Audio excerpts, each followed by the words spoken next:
searching for James Holland. Believed to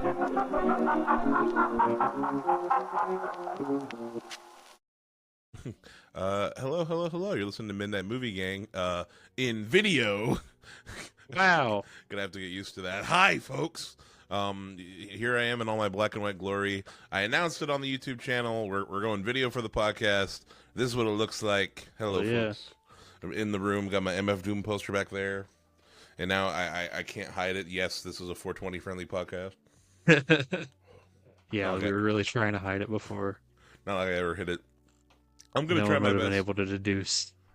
Indeed. I'm gonna try my best to not think about the camera at all. Like, I'm just gonna keep it. I'm pushing it out of the way, out of sight, out of mind. I'm just gonna sit here perfectly still with my cigarette in my mouth. Yes, Mr. Vampire Man. When I see a camera on me, I just freeze. I'm gonna put some effects over him. Yeah, I'm trying to figure out a way to animate him to your voice, but like I said, I threw this little background thing together real quick, so it's right before. But anyway, Midnight Movie Gang. You're listening to Midnight Movie Gang. It is currently 9:28 p.m. Night Movie Gang. This is a show where we talk about movies, horror, sci-fi, lesser known films. One of the movies we're talking about today, today we're talking about two movies. We're talking about related in two of the thinnest ways. The main characters are both Japanese, and they both have lovely hair. Well, yeah. Koji was it not in the movie Perfect Days necessarily, but like post, he's got some. Oh damn, he does have some nice hair. Hold up, I'm gonna show you. I'm gonna show and the audience. You know, I just realized now because we're doing video, we can show the audience the screen. Joseph, he's a handsome fella. We're showing. So you look at this man's hair. That's like fucking Anakin Revenge of the Sith hair. It is, yeah. Right That's there. exactly what it is. Koji Yakusho. We should all be so lucky to have hair like that when we're that old. Indeed. Yeah, looking good for 70. Absolutely. Damn, but, really. Yep. But anyway, so we're talking about Perfect Days, and we're talking about Ninja Assassin as the double feature. And so I want to talk a little bit about the I saw this movie for the first time earlier last year, which I need to talk about my first time watching it because it's a little bit of a story. But I talk about this movie all the time. I reference it all the time. It's now in my Letterboxd. After this previous rewatch, I put this in my Letterboxd top 4. So this is a movie I rant and rave about, and Joseph's like, "Well, I want to watch it and talk about it on the show," and it doesn't necessarily fit into it's not really horror. It's not really a sci-fi. I think you could say it's a cult film. It's going to be a cult classic. Yeah. It's a small movie. I'm going to proselytize about it. Yeah, no, like I speak for people who I can recommend this movie to. I always, I guess, please watch Perfect Days. Yeah. For people who I think have the right. Yeah, you gotta be. You gotta be the right kind of dude or other person. I think it's you got to be into the kind of movie it is.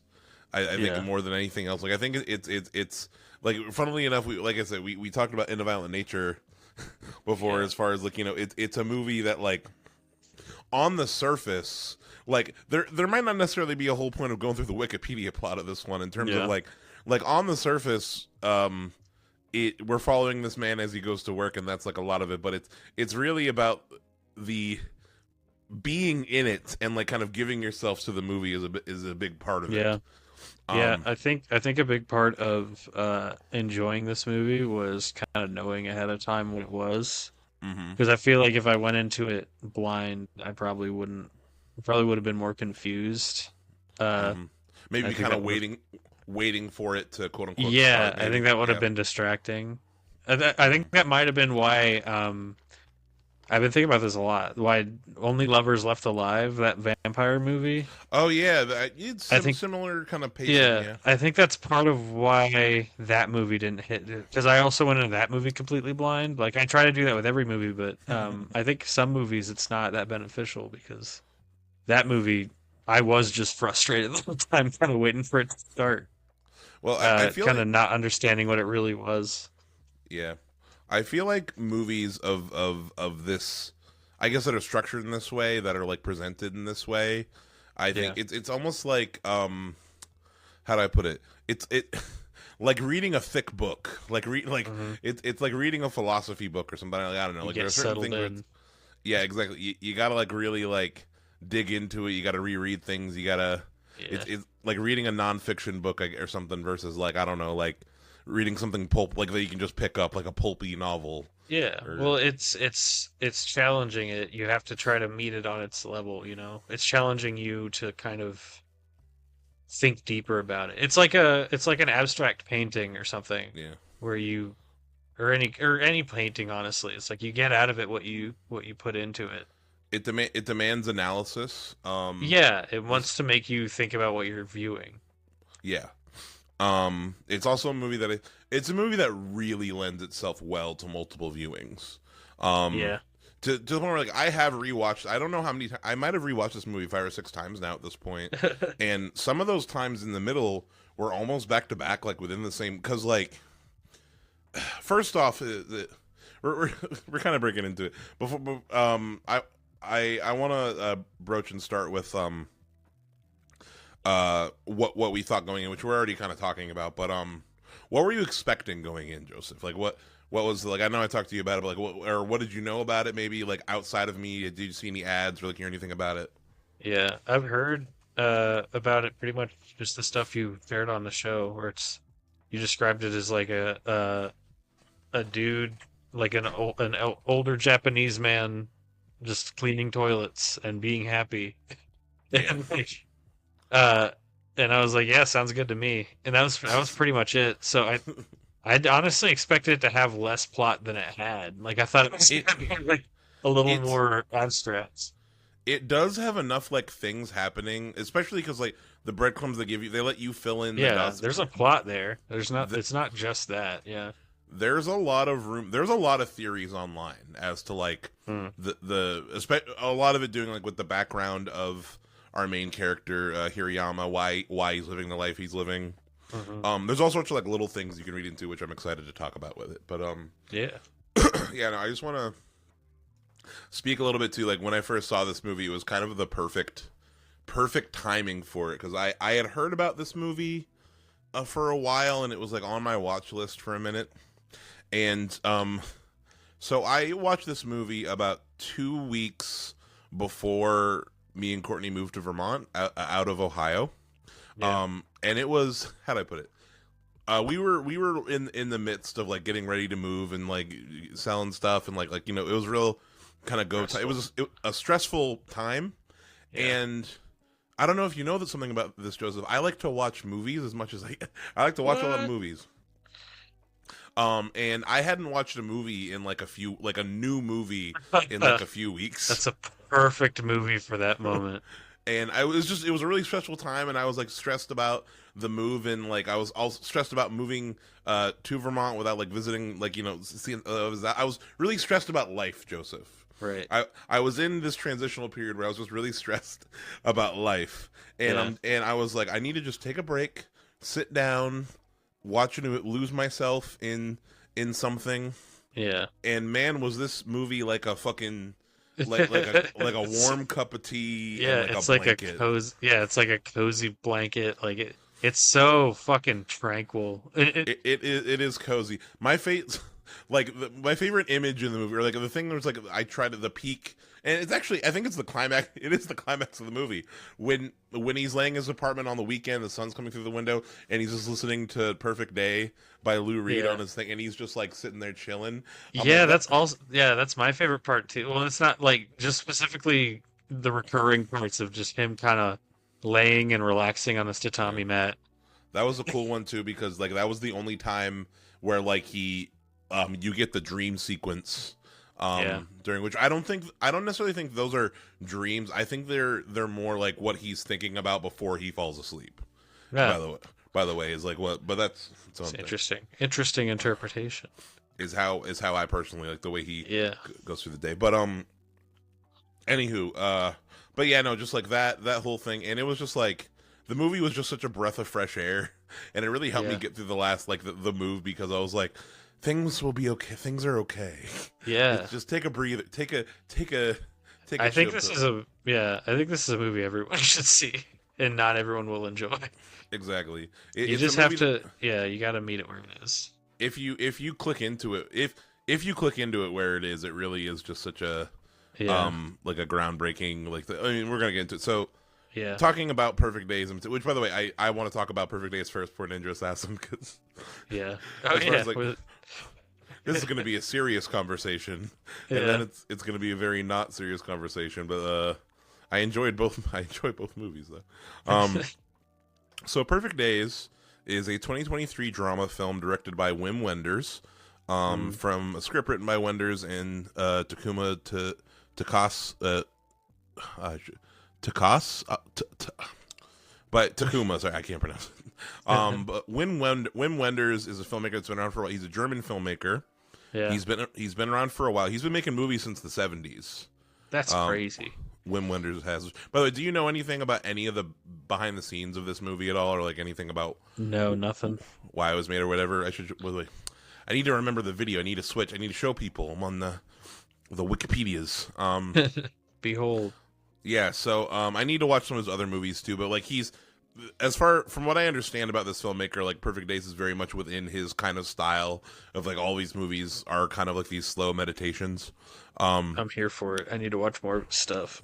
Yeah, but basically the backstory behind this movie is that so Wim Wenders was approached by I don't know if it was like the Japanese government or like some entity in Japan approached him to make a documentary about the Tokyo Toilet Project, which is a real which is a real thing in Japan, which I'm showing again. Interesting. Real thing. Actually, I'll show you the website. But yeah, it's a real thing in Japan. The Tokyo toilets, these real, which they went and show. It's the 17 toilets spread throughout Tokyo that are designed by these like architects, and it's an art installation slash just like the whole thing about it is it's just supposed to show like what's it called? Just like How nice toilet public bathrooms can be.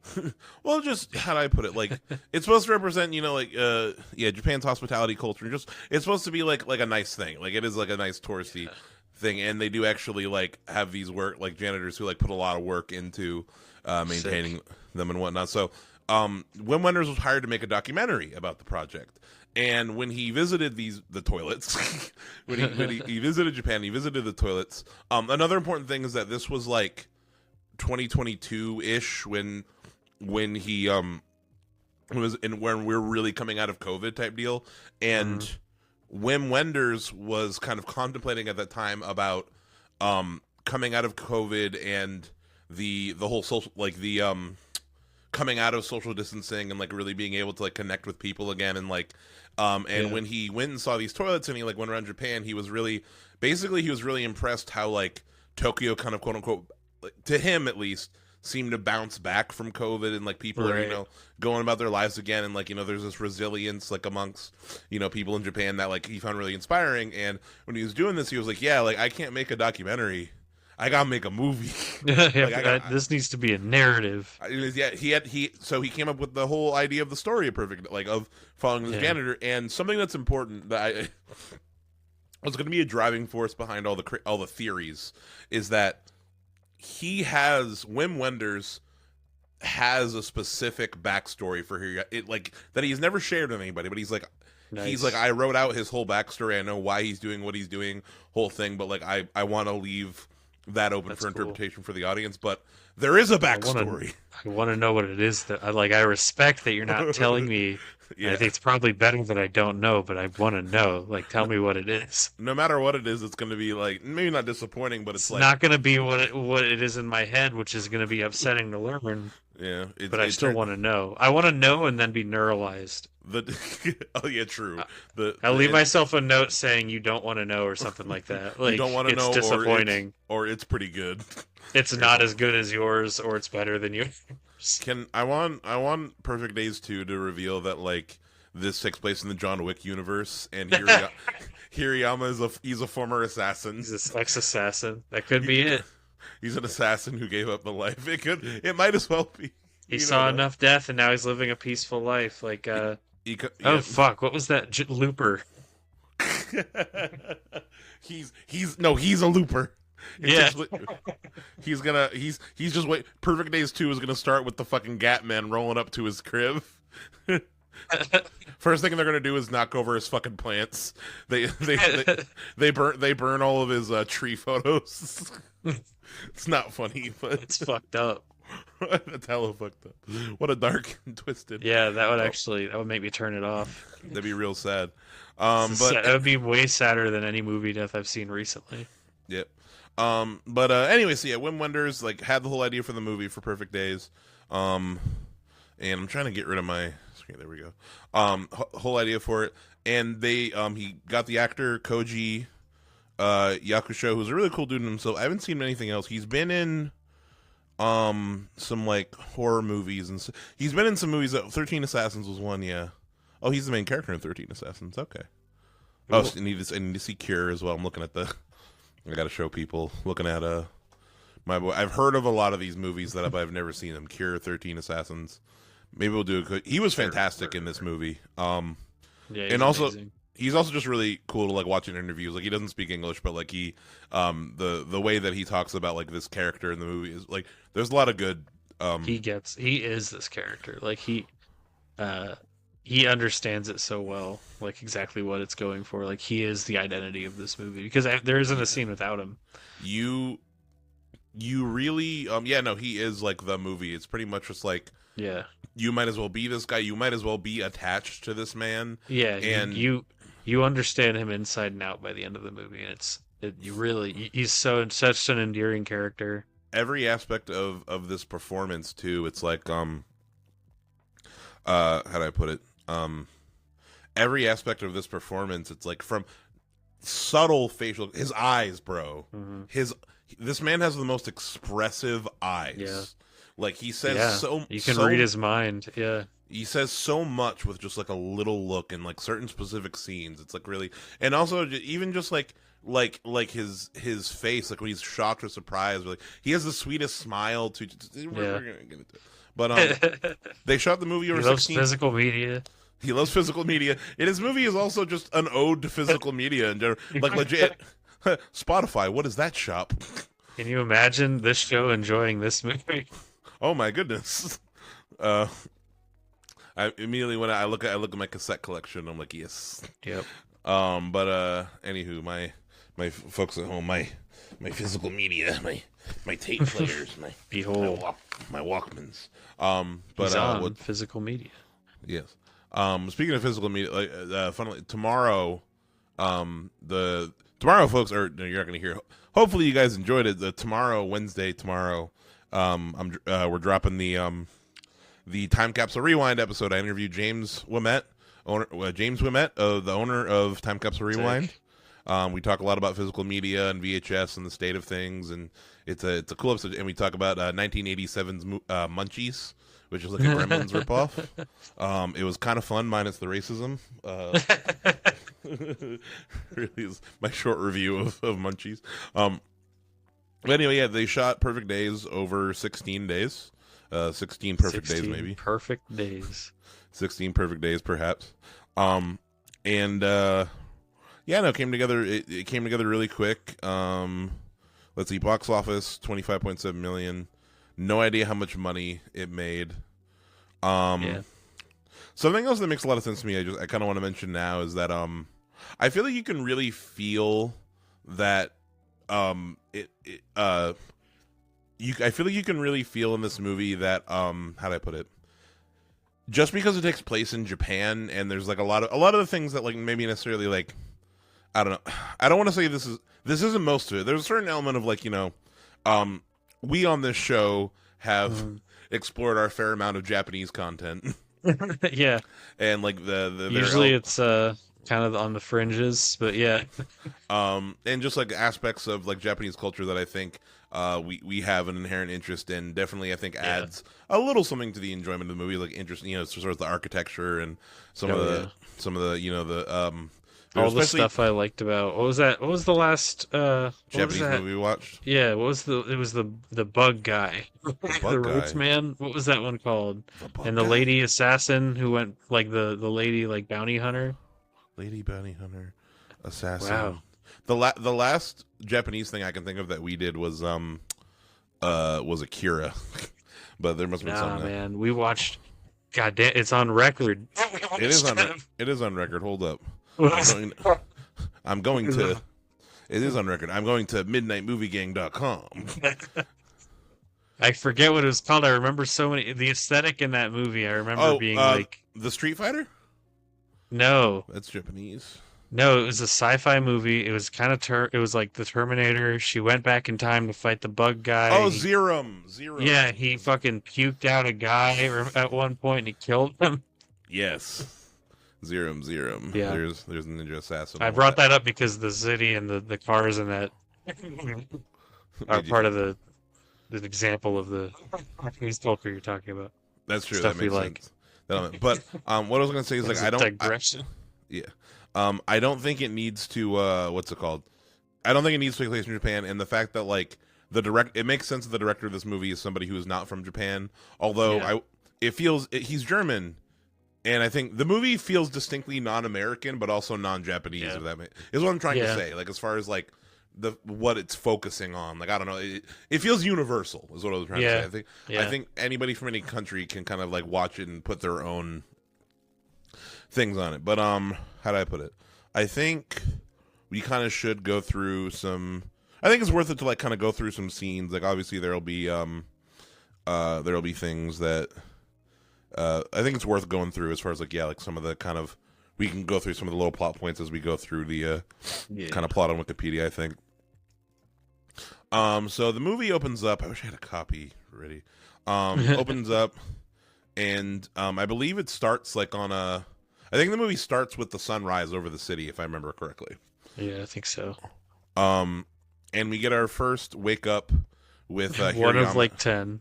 One of a bunch that we're gonna see through the movie where his eyes open and he takes his first breath in and he really appreciates that first breath, like, yep, still here. And we get our first look at his little morning routine. He wakes up, his little apartment like duplex type situation. He has a great view, by the way. Oh yeah! Oh my god! I'd be happy too. I'd be smoking out that window all the time. But he rolls up his bed. We're in Japan, so they got like the bed. What's it called? Are they bed mats? What the fuck are they called? Tatami mats. Yeah, one of them. He rolls up his mats, folds it, puts it in the corner. Then he goes and works on his plants a little bit, sprays down his plants, making sure they're all healthy. He has tree clippings. He goes downstairs, brushes his teeth. I think he makes himself like a little breakfast. Trims his stash. And gets his uniform back on, which it's a snazzy janitor uniform. Yeah, the Tokyo toilet, very nice logo on the back. It looks super comfy. Part of me wanted to make that my plot, but the fact that it's like it's like people. It's like a real work uniform. It's a real work uniform that actually exists, so that makes it feel weird. But we get his morning, and then like I think the first time I watched this, one of the early moments that I'm like, I know this is gonna be special, is that he just walks outside and looks up at the sky, and he does that every time. Yeah. Walks outside, looks up at the sky, really just kind of takes it in, and like from this point on, we talked a little bit about this actor, man. It's all in his eyes. I want to know about. I want to hear about your experience watching this. Like, what were you thinking about the movie as in this opening scene is getting ready, like how are you feeling at this point? I was settled in, and I was like, at this point, I'm like, this is pretty much exactly what I expected it to be. And I was like, I wonder if the whole movie's just going to be this, just kind of following this guy day to day. And it kind of is. But there's like 2 or 3 scenes that would qualify this as like a narrative. But sorry, go ahead. But it's I don't know. It's a very peaceful opening. The main character's already endearing. You already like him. Mm-hmm. Yeah, no, I love it. I love him getting his little. I wish I had like a little vending machine right outside of my house that I could get a coffee before I get in my car. Like coffee. I'd be using that shit every day too. He's got his Tokyo toilet van. Maybe the van is my problem. The van looks like a little Hot Wheels car. It's amazing. Yeah, I love it. The van's really cute. But yeah, and he rolls into work, and when he gets in his van, he has some cassette tapes drop down from the roof, which Yeah. I wonder, like, I want to know, I want to look through all the fucking cassettes on his wall in his apartment, bro. I want to like. I really want to like actually spend a day with this guy, like not Yeah. just watch him on a movie. Like I want to actually come with him and like help him clean the toilets and like have lunch with him in that fucking beautiful ass park. This movie makes his life look so appealing. And Yeah. like I think that's ultimately the point is like look at his life on paper. Like he lives alone. Like you could make this look so sad if you wanted to. A Like lot of he's an people old online have think that he's actually sad. That's its own. Yeah, I've seen that. I saw that take. I think that's I think you didn't watch the movie right. If but, that's your opinion. You're fine to take away whatever interpretation. I think he's absolutely happy, and that's the point. Um, He's but content. you could make this. You could make the point that this is like a really sad life, uh, but he makes it look so appealing. Like just because it's just from what we see, it's just this simple life of like you wake up, you go to your simple job, you do that job as well as the best you can, and then you get some time to hang out with some like you go to the bar, you drink, and then you spend some time reading. You take care of your trees, and you live like this really peaceful, enjoyable life. And I think there's something to be said as like yeah, no matter how like desperate your life is, you can still is if you pare it down and you I don't know, you try to focus like life is a great deal about like perspective was the takeaway that I got. This movie kind of reminds me of like Thoreau, like that transcendentalism, like Walden, like strip your life away, like make your life as simple as possible and just do your best to enjoy it. Like complication is the wrong direction to move. Yeah, yeah. This movie has has a lot of Buddhist going on. It has a lot of Buddhism going on. And it's got a lot of just in general Eastern philosophies about attachment and whatnot going on. And it really ties into. I think I'm still reading that Bruce Lee book. And I'm reading another book about Buddhism right now called Radiant Mind. And this movie ties directly into everything that they say, which at the end of the day, I think a lot of the core of Hirayama's philosophy. I just realized I've been reading all about Buddhism. I'm trying to take what I can about Buddhism, and I'm like, but there are elements of it I don't like. I think I want Hirayamaism. I'm making my own religion. Yeah, I mean, yeah, do it. But anyway, people used to do that and then write whole books about it, and then it becomes official. So you could just do that. Perfect. You just make your own lifestyle philosophy. Perfect daysism. Yeah. But what I was gonna say is that like a lot of the core of all of those philosophies, and also like what Perfect Days exemplifies, is being in the moment. I think that's really. I think as far as like outside of the fact that like yes, he cleans toilets like on the surface, like what are you talking about that? The every single thing that like can be appreciated. I don't want to use the word enjoyness because I don't think. And I also think that happiness is the wrong like word necessarily. People argue about like, is he happy or is he not happy? Yeah. He's content and he's satisfied. And I think a part of that,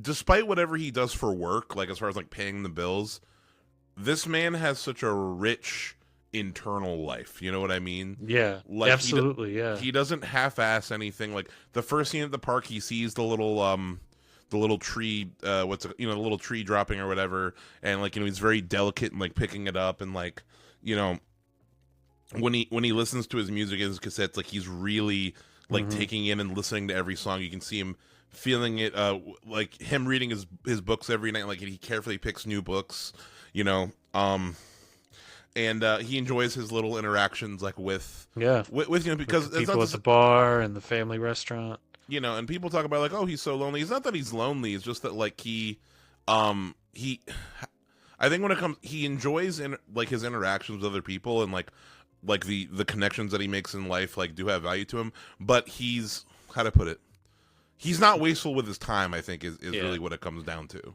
Well, I think there's something to be said for him being lonely. I think that's like the core conflict of the movie, honestly, is like that's like a recurring theme of like he's content. I think you can tell like the biggest issue he has is he kind of struggles with that like with loneliness. Yeah. Like that's the lowest point in the movie, and I think when he bounces back, that's when he realizes like his arc is basically just reaffirming the worldview he already had at the end when he like starts to slip from the path and starts to kind of feel sorry for himself when he plays his shadow tag. Yeah, he's like, well, shit, like there's beauty to be found everywhere if you look for it. There's always something to enjoy, or there's always something worth living for type deal. Yeah, there's always beauty somewhere. The first time that you really see it, and in the moment when I first saw this movie, that like also maybe my edible kicked in at this point too, but but like when the first time when he's cleaning his first toilet and like somebody comes in, he has to step out and he sees the trees and he sees that the effect of the light through the tree, which is another recurring visual motif, which that shit has a name. Really? It's part of like. That's part of why this movie feels like this movie appeals to me very personally because like I think it's more universal than I'm giving it credit, but just like that feeling of just like stopping and looking up at the trees and hearing the wind in the trees. Like I love to go camping and I love the outdoors. And that feeling of like blissful peace you can get at like a moment's notice just by like looking up at the trees when the wind's blowing through them. That's something that like really resonates with me. I think that's part of why this movie hits so hard. No, I get you. Yeah, I kind of had a perfect days moment type deal today. Sort of something I every once in a while I have to take the bus to work. Just the way that me and Courtney's schedules like work out right now. And it's like a free shuttle that comes like right around the corner of our house. And like today it was cold today, but there was not a cloud in the sky. It was super sunny. And I just had like a nice time looking at like the neighborhoods go by as like I was sitting on the bus. And I was like, I'm like Hirayama right now, my king.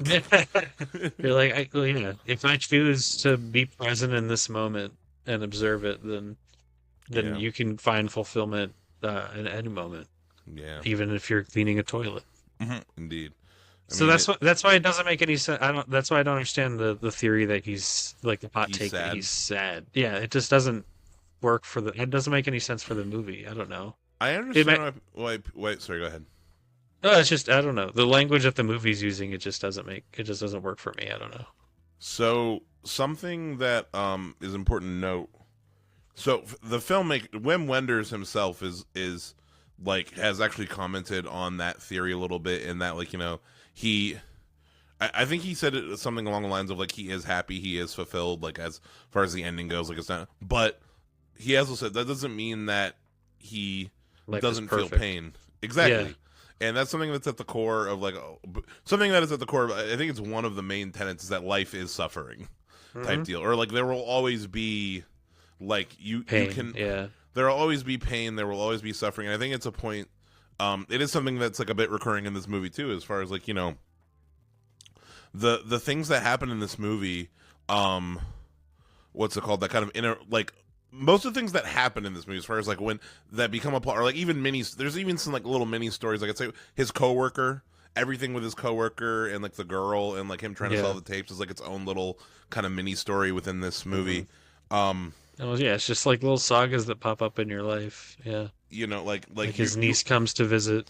Yeah, exactly. You were going to experience interruptions, but I think what this movie kind of shows is like even though there are those interruptions, there's still opportunity and there's still beauty in this moment. Like one of the things I think of is like his coworkers harassing him to borrow his fucking car because his bike doesn't work. What's that guy's name? Takashi. Yeah, I think so. Who like Takashi's is an okay guy. I like the little thing later. His coworker core. Yeah, very much.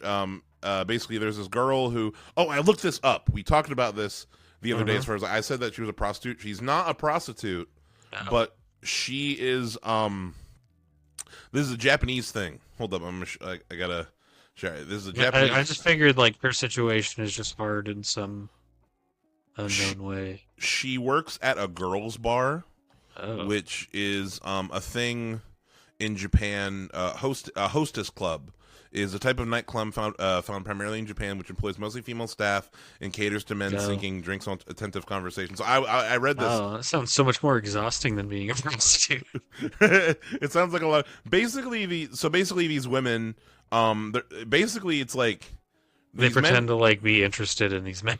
somewhat. Well, it's almost like a therapist. It's a drinking therapist, really. It's like Ugh, these girls are usually trained as God bless them. That is They're- tragic. they're- I can't imagine having that job. These women are trained as bartenders, and like their job is to like listen to these and hang out with these sad men. That is an incredibly impressive skill to not want to fucking die at the end of that shit. And that's the and basically, and it is kind of tied into like some of the most of these places like have like a no touching policy. Some of the places do, and like there's like there's like kind of a gradient line between like as far as like the line between hostess club, strip club, and like maybe something more kind of deal. Yeah. And she works in one of those places, so it's like that. As far as like, okay, there's like a cultural, like what I'm saying, as far as like that's like a cultural thing that like is outside of the, you know what I mean, as far as like Yeah. simplified to American way, like, oh, she's a prostitute, where Yeah. it's like, Well, that's actually that because like what we're referring to is there's a scene. Go watch the movie, by the way. I don't want to like the spoilers don't oh, really that's true. count, but like Yeah, nothing. please Everything. just go see it. It's on Everything- Hulu. Yes, go watch it. Recommend going to watch it and then come back and listen to this. But yeah, like there's really only one element of this movie that I think is like really Yeah. shouldn't be spoiled. Yeah. Outside of that, though, it is about the execution. Like no matter what we say, it's like Mhm. it you gotta be there. Not much happens, but that's a whole lot happens. It's kind of the whole point of the movie.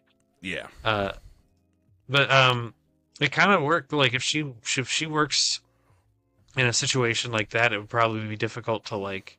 So the scene we're talking about, this girl that his coworker was really interested in, is like really likes his tapes that he listens to in his car. Yeah. They're all So- driving in his car, and she's checking out some of the cassettes. Yeah, and she plays it, and she's like, "Oh wow, this is actually really nice." And she's like Patti clearly like. Smith. She's like getting lost in the music, and he gives her this like beautiful smile. Like, wow, she really likes it. I'm glad that like to see that she's enjoying this. Uh, and she swipes the tape and she steals it. And when she brings it back, she asks to listen to it one more time. Yeah.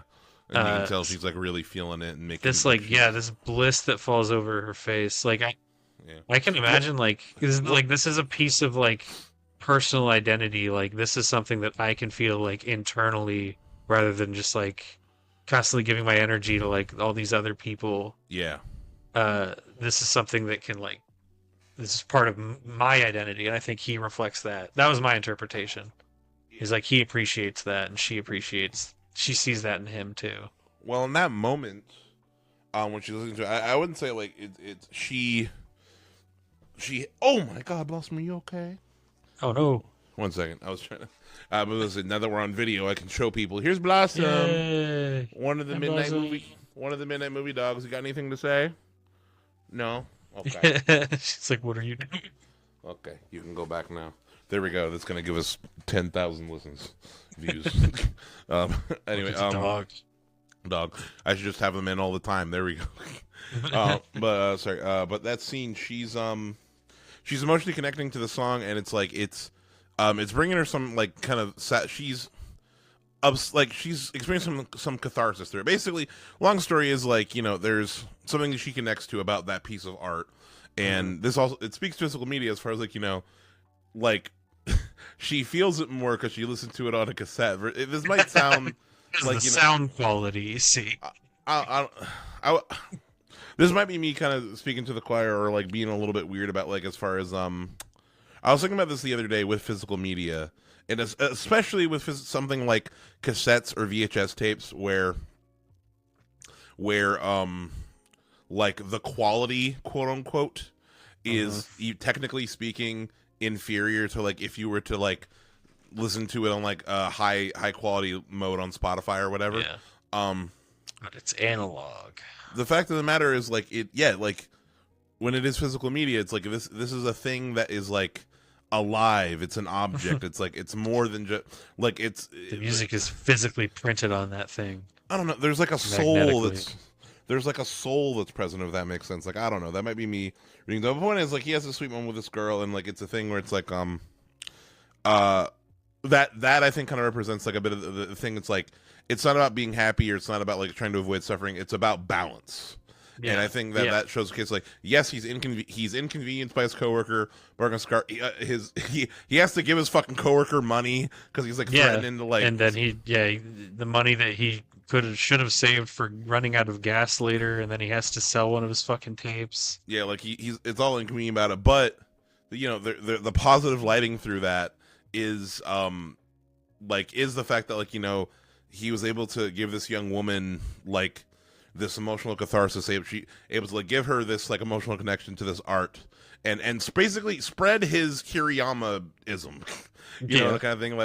Like she is very clearly affected by, and I think that's like the common theme across like a lot of people that he encounters. Like it's his niece, the guy with cancer at the end, like for sure, like he definitely made that guy's fucking night. Yeah. He definitely is like the worst situation. Yeah, he spread like a little bit of joy, and I think that applies to like his job too. Whoever he's playing tic-tac-toe with. Yeah, exactly. Like he's just he gets joy from like brightening other people's lives up too, like just that little bit. Like he like helps even just like I can see that like with him cleaning the toilets. Like my thing was like why would he put so much effort into this? But it's like, well, it's nice to go into a public bathroom and have it be like clean and ready to go. Yeah. Like you're making those people's lives that much better. Yeah. Just like that little bit, like you're pulling you're doing your part to make everyone else's load a little lighter. That's what you should be doing. Pride in doing a good job. And I mean, I feel like another thing too is like this might be, how do I put it? I think I saw this in like one review of it. This is something important I think to talk about, is that like how do I put this? Something that I think is unique to not America. I'm about to talk shit on America right now. Oh shit! Us Americans right here today in 2026. You're gonna have something bad to say about America? The year of our Epstein lords. But living the perfect days lifestyle is a lot harder in America for sure, because something to think about too is that like this is kind of enviable. Hirayama he lives by himself. He works this one job. He doesn't have any other side gigs. There's no any other he that supports him. It supports him more than like he's able to eat out, have a little drink. He's able to go to the restaurant. He's able to buy his cassettes. He's able to like buy film for his camera. I think that's part of why this movie is so comforting. Is you watch and you're like, why can't that be? That'd be nice. Why can't that be easier? And it's like, which you have to take your alternative path to get to your kind of zen here. But it's a thing where it's like it's something to aspire to. He probably does if when he has to go to the doctor when he inevitably gets sick. And like needs medicine. He's going to be able to afford it. It's a little more dystopian here. I don't know. Japan's got problems too. Don't get me wrong. It does, not like, but it is a thing where it's like, what would the American perfect days look like? Who knows? I don't even necessarily know where I brought that up. But it'd be a little more stressful, I think.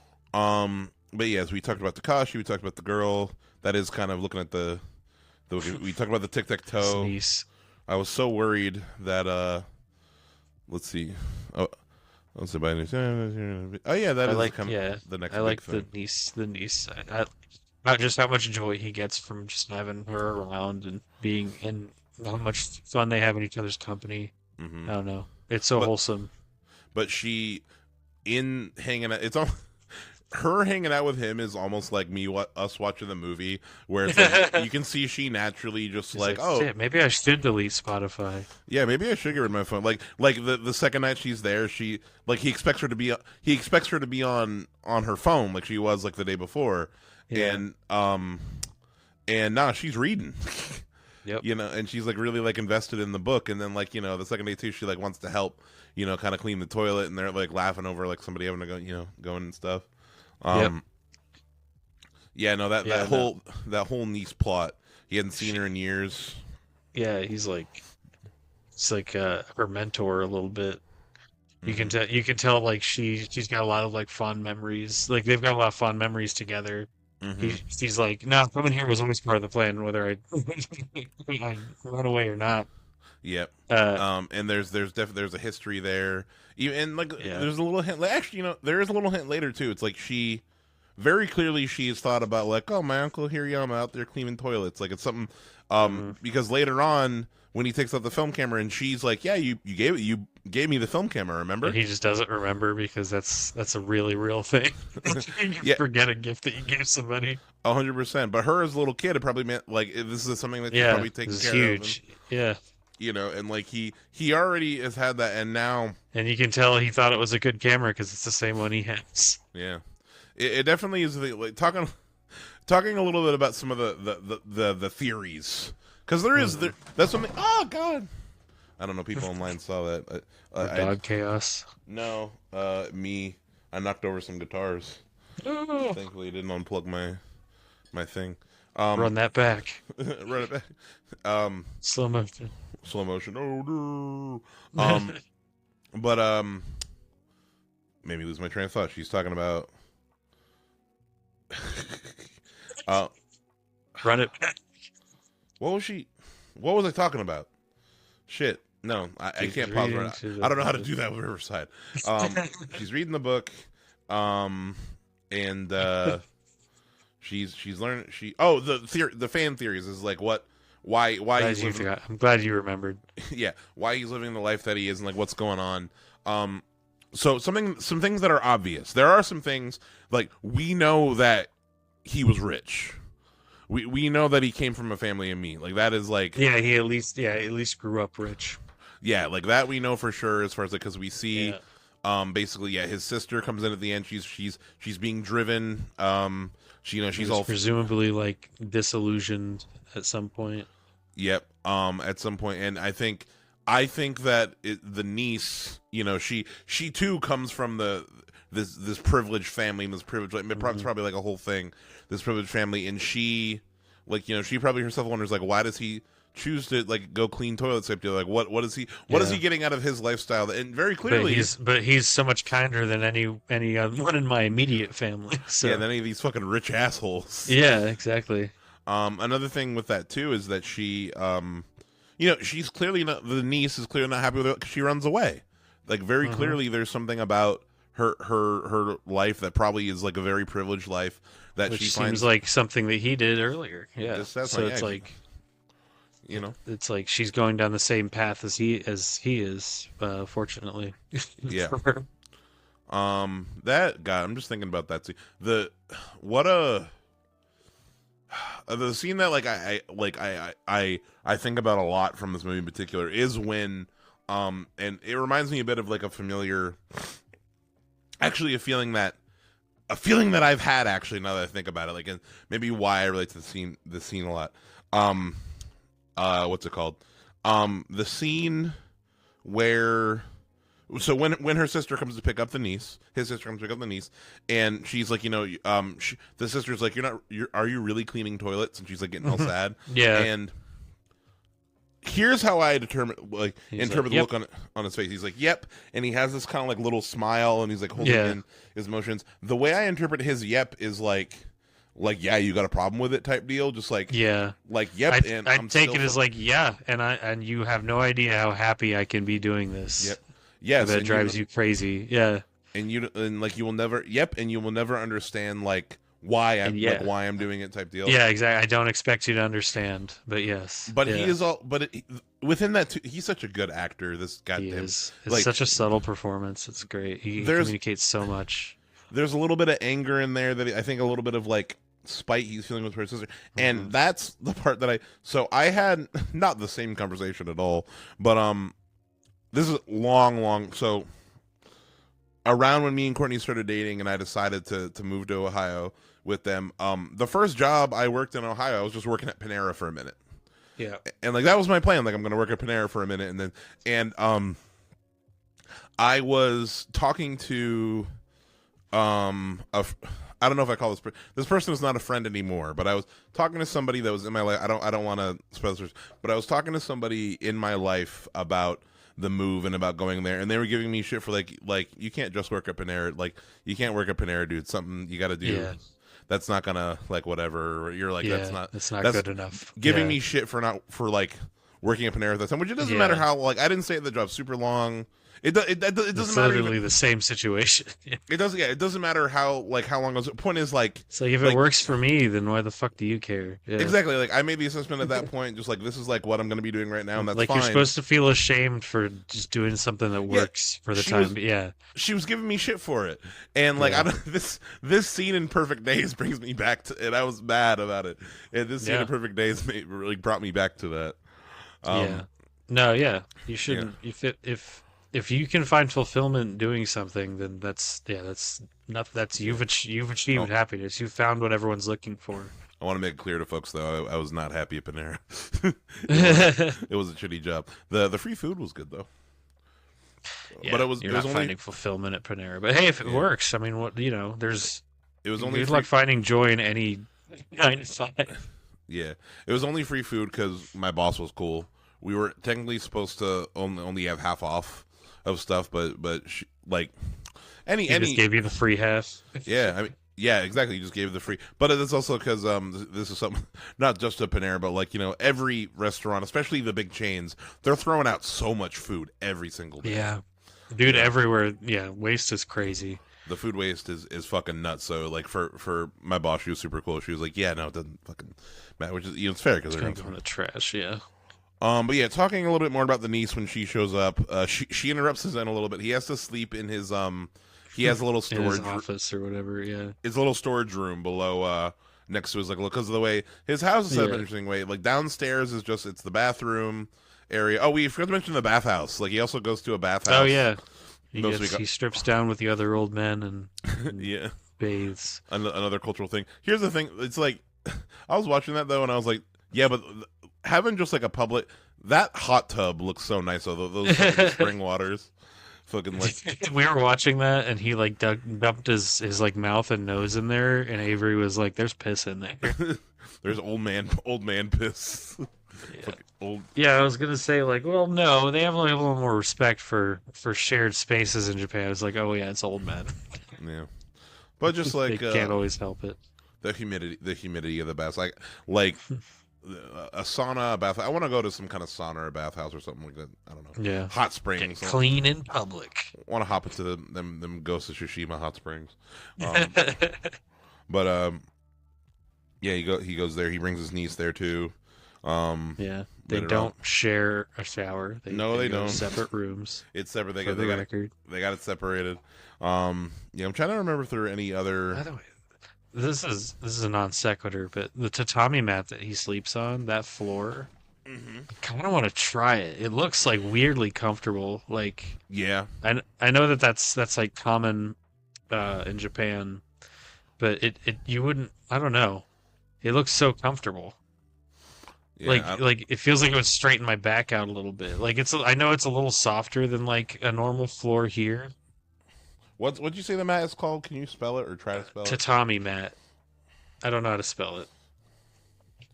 Tatami mat. I'm trying to look it up. Yeah, because he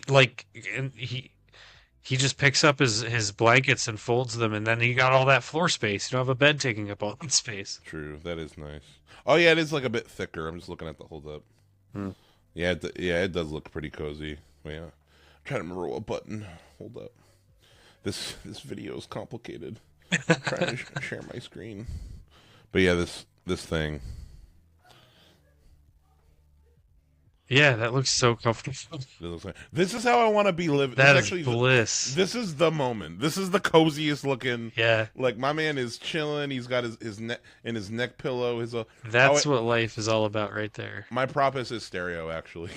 Yeah, that's fair. I like his little shelf actually too. Also, the whole thing of like he doesn't have any furniture either. You notice that he doesn't have any furniture actually. Yep. Nothing. He sits on the fucking floor. Simplicity. Oh my god, yeah, just true. And he has his lamp. And it's a cute little lamp too. Is a Yep. nice lamp. I like that lamp. And his wall of books. Yeah. Oh, we didn't even mention the 4:3 aspect ratio. Oh yeah, this movie looks beautiful. It looks like a stack of photos.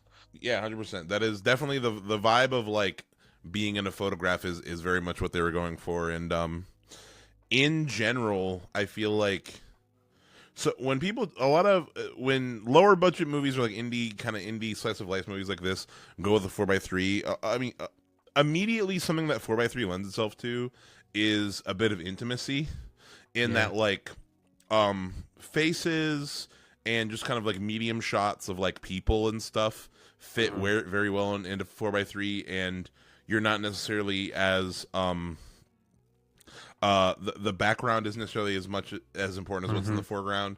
Although 4:3 can also lend itself to scale in the opposite way, in that like I feel like shooting buildings and cityscapes in 4:3 can actually be useful. And another movie that's in 4 I know you don't love this movie, but a movie I think that uses 4:3 well in that direction is Saltburn. Yeah. Right. Saltburn, like you feel the scale and how tall all the old buildings are in Saltburn, and like the size of the rooms, you know what I mean? I'm always skeptical with 4:3, and then it always wins me over, just because when you use it effectively, it's so. I love that. I almost got annoyed seeing how many movies are in 4:3 now, but it always pays off. Like if it's in the right hands, like it can look really nice. Like it makes you more thoughtful about like what's in the frame. It makes it kind of makes every frame look more like painterly almost. Like you have to be more careful with how you frame things. Yeah. Well, I mean, it's almost to the point where it's like talking about frames.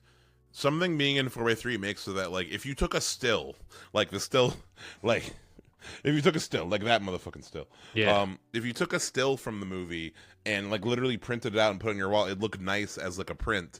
Versus like if movies that are in widescreen, especially movies that are in like super widescreen, like 2.35 or 2.4, like Sinners or something, it would look a bit awkward as like a printed image, you know? Yeah, exactly. For me, the thing that widescreen is best in a theater for me. And widescreen also lends itself to action, I think, or like action and things that are like grand in terms of like a horizon, like horizon exactly. One, you know what I mean? With like big wide open spaces.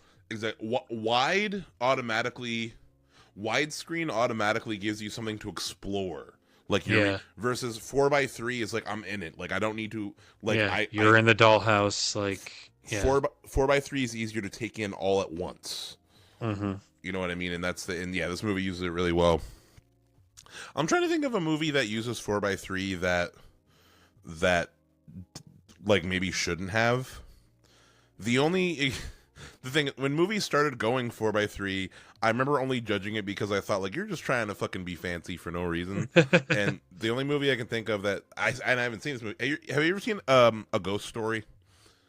Yes. You've seen it? I have not seen A Ghost Story. What do you think of that movie? Do you remember it? If that's the one I'm thinking of, that's not the one told from the ghost perspective in the house, right? That's the one. That's Presence. I think you're thinking. Okay, yeah, I saw A Ghost Story. I thought it was boring as fuck. I kind of hated it. It looked boring I think as fuck.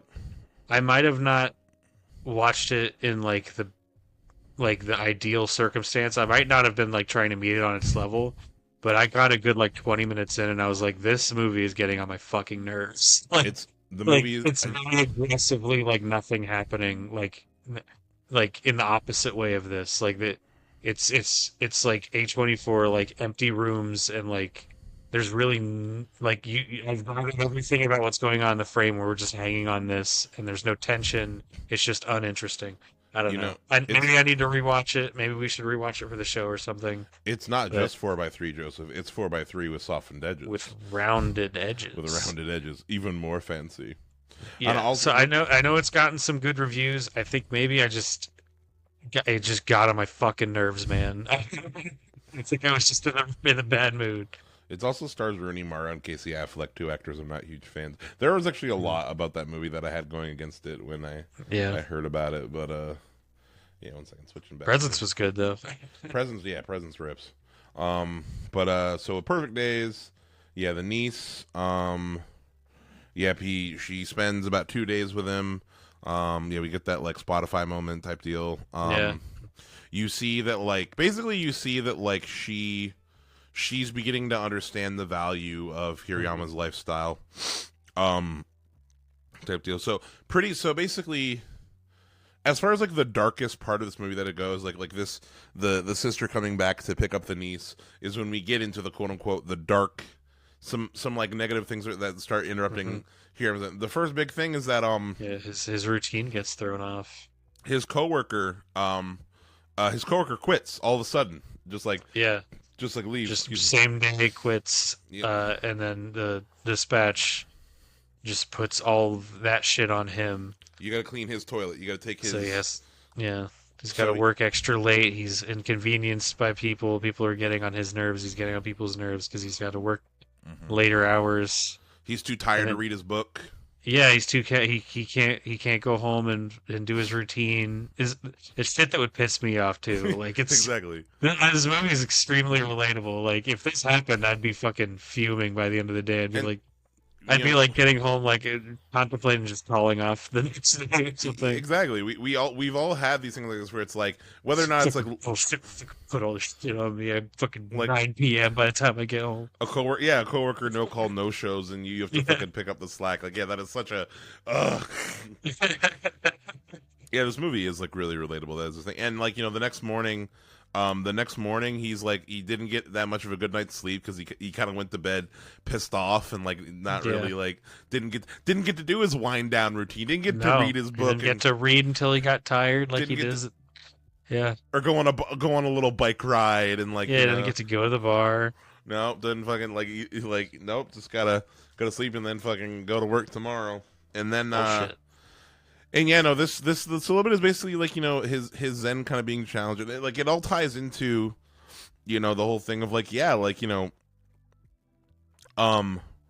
think ultimately like a message of the movie is you got to take each day as it comes. Like we're gonna have the super nice days where everything kind of feels good, and you're gonna have days that are shitty like that, where like an inconvenience comes up. Bullshit ass like that, yeah.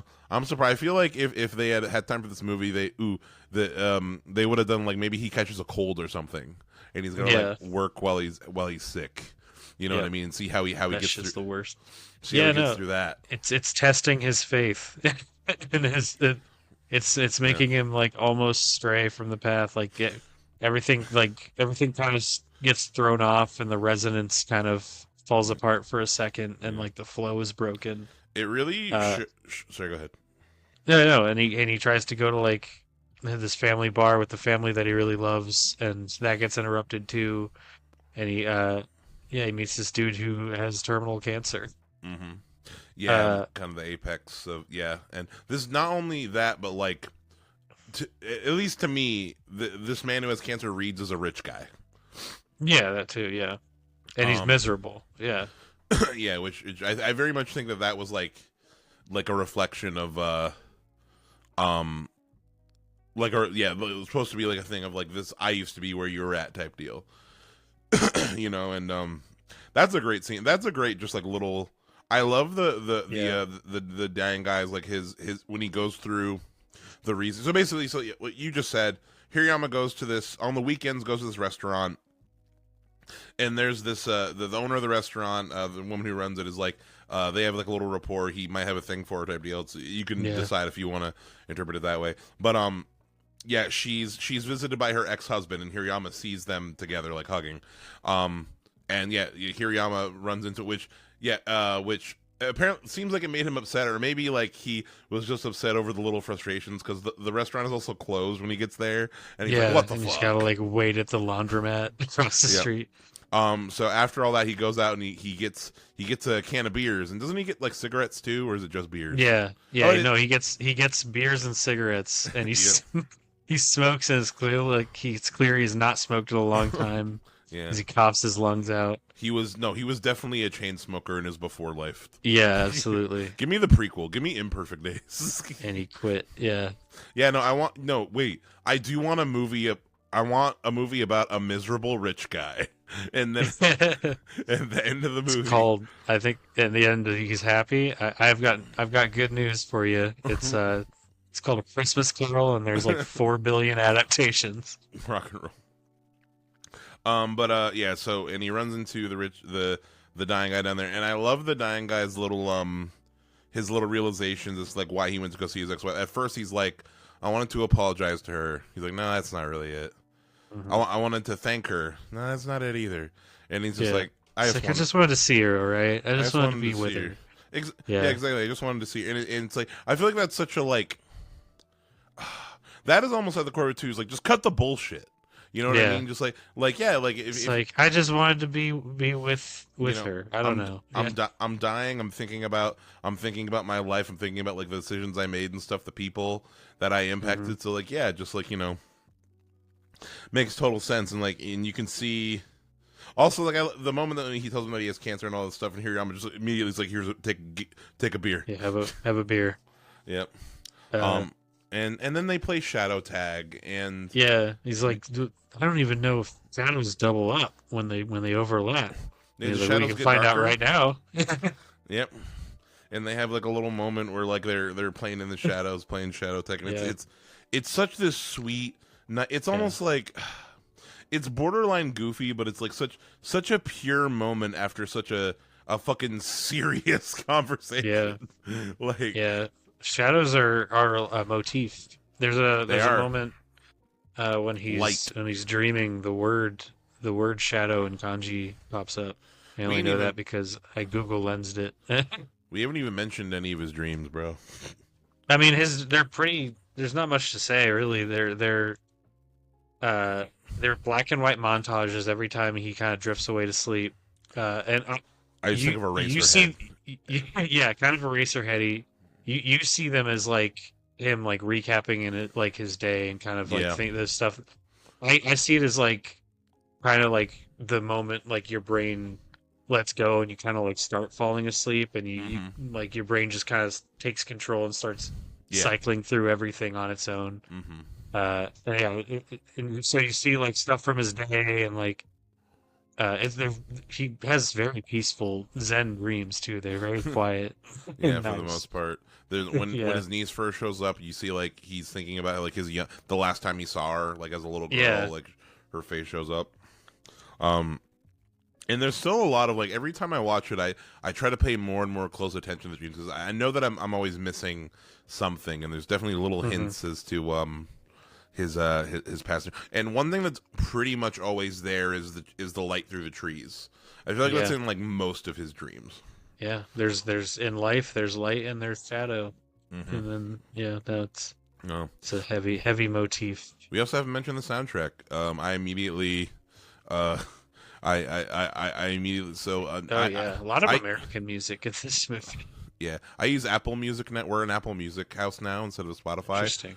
And the Perfect Days soundtrack was not like assembled on, so I made the play like I listen to the soundtrack pretty regularly. There is one Japanese song in there in the Perfect Days soundtrack that I don't remember what it's called, but it's the same vibe as the rest of them, kind of like a slow. He likes his like almost like folky, like kind of rock vibes.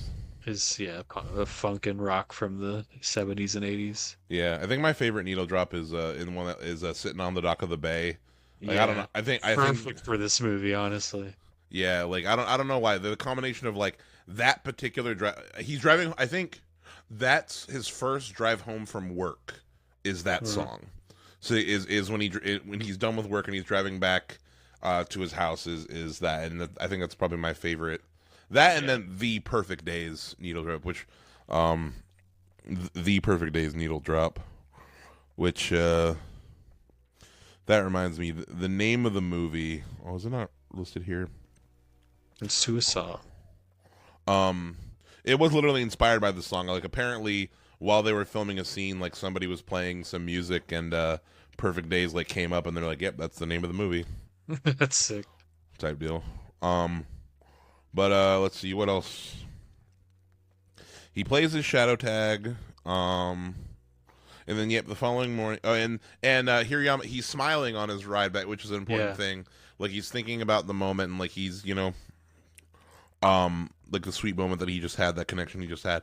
The next morning, this is the end of the movie. He begins. It's kind of like a reflection of the opening. He has his morning sigh, looks up at the sky. It's like it's an overcast day. It's like darker. And this last scene is like, fuck. It's all just his face. He's driving, listening to "Feeling Good" by Nina Simone. Wikipedia, and pretty much just like says it right. It's a long shot too. Yep, it's a long shot. 1 second. Why did I move it here? It's a long shot. Wikipedia. A range of powerful emotions wash over his face, and it's kind of like a slow-mo-ish shot, and he's smiling, he's crying, he's got like all sorts. He's kind of just like he's experiencing the beauty of life, the complexity of human emotion. Like he's just trying to like dealing with everything that he's gone through recently. It's like he had a heavy few days. He's probably still tired. Maybe that weekend he might like sleep in a little bit more. Type deal. And that's, he's got a little more appreciation. Yep. And this movie ends like that, and like we've been saying, as far as like fan theories online, like some people have different interpretations of this movie, where like they think, is he happy? Is he not happy? As far as this ending goes, I think it is literally just kind of that I think he understands that, like, there will not, like we've been saying, there's always going to be suffering. You know what I mean? Yeah. Life is going to be life. Yeah. No matter how peachy of an outlook you try to take on it, it's going to kick your ass. 100%. But it's down to you. Like you said, like the documentary he was going to make was about the resilience of the human spirit, essentially, and that's what this movie's about too. Japan bouncing back from So this movie is on Hulu and Disney Plus. If you got, fucking watch it. Also another thing, I wish I brought it in the room. I need to start bringing physical media when I record, because now that we got the camera, I could show it, but I'm not going to fucking. There's a wonderful Criterion Blu-ray edition of this movie. Ooh. Highly recommend. Not the most amount of special features, but there's like some really cool interviews with Koji and with and with Wim Wenders. So highly recommend that. But just watch this movie. How'd I put it? I think I'm going to recommend that everyone try to watch this movie. Give it a try. Give it your best shot. All right. I know it's it's weird. Take an edible. Yeah, exactly. No, you need to be chill. You need also, like, it's not something don't be stressed or hyped up, or be stressed, but like be in a position where you're ready to commit to this 2 hours. Yeah. And meet it on its level, please. You will get something real out of it. There is a chance that this movie will change your life. This movie has probably changed someone's life. It's changed my life, honestly. Yeah, no, it's a beautiful movie. This is one of the few movies that, like, after we watch it for the show, I kind of immediately want to watch it again. Now that we're talking, I want to go back to it. Yeah, but not Ninja Assassin. No, not Ninja Assassin. Spoiler alert: didn't like Ninja Assassin as much. Not as good a movie. Hot take. Yeah. Ninja Assassin. Not hot as good. Hot take: the Ninja Assassin is actually sad. A more sad movie. What comparisons can we make between the main character? Rizzo. Great hair. Rizzo's the main character. They both live in these like little clandestine apartments, They both have great hair. They both got great hair. The hair duology. Yep. Oh God. We're gonna get into it. But yeah, so Perfect Days, definitely. Yeah, like you just said, I recommend everyone try to watch it. I can't guarantee that you'll like it. It's definitely not gonna click for some people. But if you're the kind of person it clicks for, it's gonna click really hard. Yeah, it's gonna click the shit out of it. 1 second, Joseph, you went. So there we go. All right, you're good. Anywho, yes, prop time. What prop are you thinking? I want the tree clipping in the paper. Nice. That's a good one. I want that on my shelf, and I want to take precious care of it every single day. Solid. Good choice. Good choice. I want his stereo. I want his little stereo His little radio. Yeah, in his apartment. It's so adorable. It's so nice. It's like it's one big it's speaker. very high quality. Yeah. Oh yeah, no, it's nice as shit. And this isn't a prop, but something I forgot to mention while we were talking. I really want to go to that fucking record store that he goes to. Yeah, the tape shop. That tape shop, like up the stair with all the neon lights and shit. Like, I don't think it looked really cool in there. That his coworker had the outburst. Where at some point me and Courtney are going to go to Japan, and things like this would make me more and more excited to go to Japan. In general, they care about physical media more in general over there. Like CDs kind of never went out of style type deal. That's so cool. Yep. So go check out Perfect Days. I love my idealized American version or my conception of Japan. Indeed. I see no flaws from over here. Yep. Okay, and now we are, and now the moment. So okay, like I said to so I said to Joseph when we decided we were going to talk about Perfect Days, like we have to pair it with something that's more in line with movies that we talk about in the show, and Ninja Assassin it certainly is ticks a lot of boxes. Shifting gears. In terms of the kind of movie that we talk about, just the poster says it all. Check out the poster. Yeah, I love cut to screaming face. Yeah, a lot of screaming in this movie. A lot of the poster really says it all. CGI blood. Yep, honestly, this movie. My main takeaway is just this is CGI blood. The movie. Yeah, pretty much. This is the best use of CGI blood I've seen in any movie. I think. Exactly, like no other movie has done CGI blood as well as Ninja Assassin for sure. Yeah. So Ninja Assassin is a 2009. What a fucking year! Is a 2009. I love this neo noir martial arts film, bro. Which that's Midnight pretty accurate. Movie Gang, the genre. Yeah. Neo noir martial arts film directed by James McTeague. James McTeague. What exactly did he was assistant director on many films, including he was the assistant director on the Matrix trilogy. Sick. Yeah, so like which makes you know what I did say while we were watching this, like, man, this feels like very Matrix. This feels like this guy really likes the Matrix, but he literally was one of the architects of how that movie looks in terms of visuals. But see, tell me about what did you know about this movie? Your history with it. As if you didn't know shit. Very short segment. I knew the title after you told me. I thought it would be funny. A double feature of this and Perfect Days, and it is making me laugh. So mission accomplished. It is a hell of if you folks at home, if you wanna. My brain has not shifted gears yet. Yeah, I don't know what order I'd recommend doing. Watching this and then Perfect Days would be a hell of a hype up and then cool down. Yeah, that's why I'm like, have your slow contemplative time and then have your fun little water slide at the end. This is the original Barbieheimer. If you cut out a solid portion of this movie where people are just talking, you have a really solid fun time. Yeah, you got. Or just watch The Raid. That's true. Yeah, just watch The Raid. So definitely, as far as if you had to pick between, if you have two options in front of you, The Raid or Ninja Assassin, go watch The Raid. But Ninja Assassin has things worth. There's YouTube clips worth looking up. Including we'll get into. I think the opening is very strong, but I want to say yes. I saw this movie as a kid. I only remember the action parts. I think it was. You should. 2009. I only remember the action parts, and I saw it 2 days ago. Yeah, but fucking when there wasn't CGI blood flying and fucking crazy ninja torture, ninja child torture. I whipped my Game Boy Advance SP out, and in between, and I was like, until the next fight scene started. Well, we're gonna wait until this is over. Yep. And I remember the poster. The poster is burning in my head. I really want this poster. This poster. It's just a guy going ah. This poster is the dream of what this This is the movie at its peak. Really, this is what the movie should have been the entire time instead of 15% of the time. Exactly. Like some of the don't get me wrong. You will get some of this in the movie, but it definitely is a bit of a false. Yeah, it feels like it's padded. Now, what's the runtime of Ninja Assassin? It's like Um, 138, right?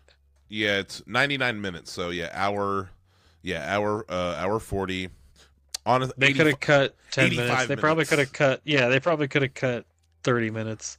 Give me a 78-minute fucking whip crack, Yeah, just like balls to the wall, like Crank yeah. style, just like we just don't stop. Yeah, can we get more like short films? I think I've said this on the show before. Like so many movies benefit just from being like 45 minutes long. Like Yeah. so many movies feel the need to stretch to feature length when they would be so much better if they just weren't. Like we need more theatrical releases of short Hmm. films, please. I don't know if I believe this. I just looked up what is considered a feature-length film. This says 40 minutes or longer. I don't know. I think it needs. Whoa. That's hold That up. differs from what I've heard. The first narrative feature film was 70 minutes long. Yeah, what's considered? Okay, wait, hold up. I just looked up how long is feature length, and it's 49 minutes.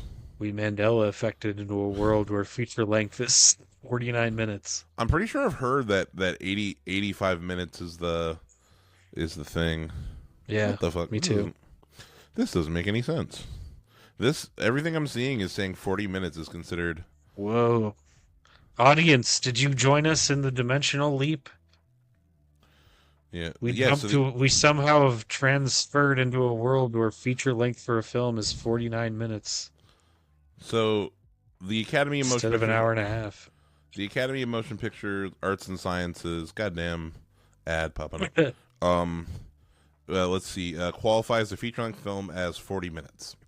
That there should be way fucking shorter movies then. I guess like people. No, I think theaters demand that it be an hour. I'm not paying an IMAX ticket for They would for have to, yeah, they'd have to charge half price. the 40-minute version of Ninja Assassin. That's for sure. But sorry. So back to Ninja Assassin. Yeah. So as far as like we kind of been mentioned it before we get into the plot of it, because I do want to kind of go through the plot a little. So like yeah, it's a fun movie. It's got some fun action. I do love there are some really cool visuals and just like I like the rules of this universe and Yeah. how there's magic. They're just a straight up magic. There is straight And up it's superpowers. but it's kind of in the worst way where it's kind of ambiguous until the end where you're like, okay, there is Yeah. real magic. And it is kind of like Instead of specific establishing it early on. rules. Yeah. The ninjas can heal like Wolverine style heal. Like This is true. They do establish that. they establish that they can heal, and also they can shadow teleport, which is the like This movie is the most little boy ass movie.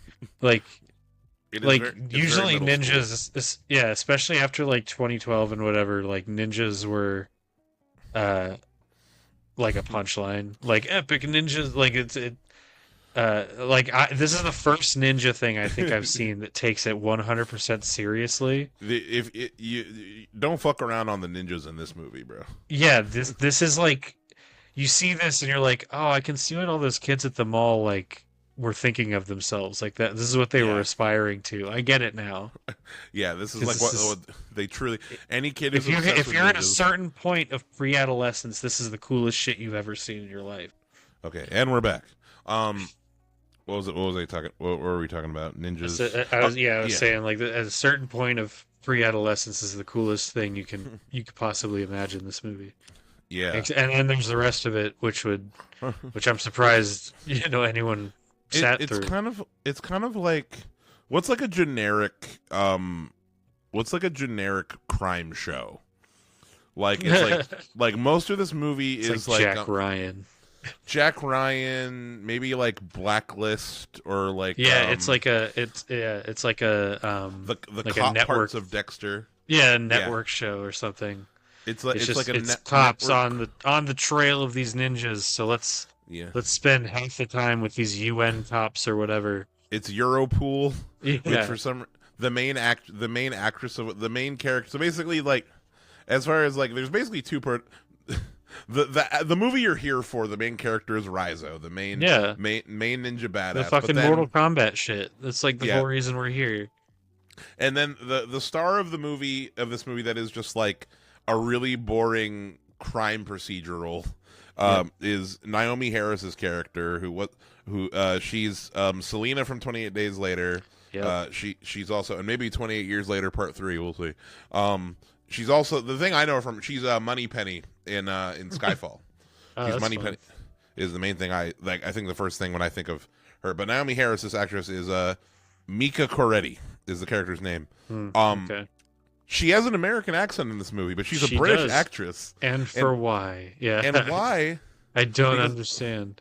This is a European, this is a European law enforcement agency.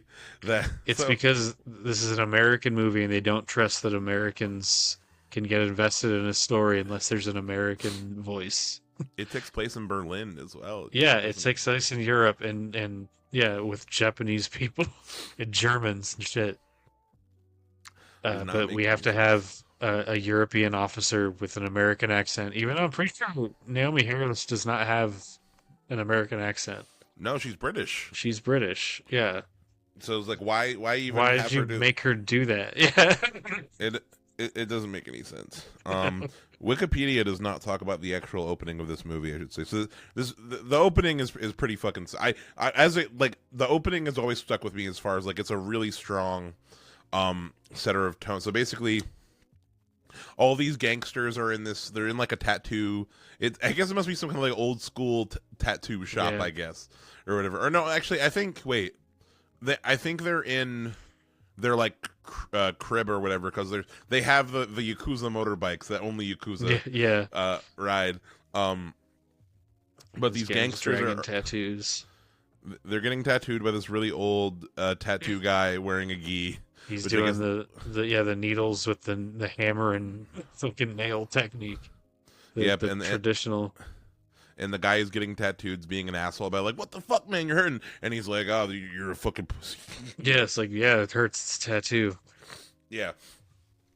And then the gangsters, they get delivered an envelope of black sand, which is something that comes back. That's yeah. So like, that's how basically, if you get an envelope full of black sand, you are marked by the ninjas. You're already dead. Yeah. You're fucked. It's the three predator dots. Yeah, yeah. It's like you have been condemned by the movie to die. Yeah, and there's no way out of it, and they're all freaking out. And the old man is the old tattoo man's the hype man for the ninjas. Yeah, like, he's like, oh, y'all are. He's fucked. Like, dude, these guys are so fucking cool and badass. They're gonna come and kill you, and you're not gonna be able to do anything about it. And they're probably gonna kill me too. They're so cool. And they set up the whole. He shows he has a ninja tattoo on his chest, and they set up like when I was a boy, like they tried to kill me, but because his heart is on the other side of his chest or whatever. Yeah. Which, even though like your heart's in the middle of your chest, everybody, in case you didn't know. But whatever. Like, so that's so he shows his scar of the scar over here, but like really his heart's on the other side. Yeah. And which is set up for literally just the thing at the end, literally just a spoiler. Yep. Oh, and I had forgotten it by the end of the movie. Yeah. So what is this movie on? Let's see. Hold on. Before we get into we're just gonna spoil it all. It's on my computer. Yeah. This one is the opposite of watch this with some friends. Have a bunch of friends over, get some snacks, some beers. Talk definitely during a beer. The boring parts. Yeah, during the boring parts, do anything else. Which is a lot of the movie, to be honest. Yeah. A disappointing amount of the movie is the boring part. This would be called Ninja Assassin. This wouldn't be a terrible movie to have on in the background of a party, maybe. Yeah. As far as, like, someone sit down and watch it and be like, whoa, this is sick.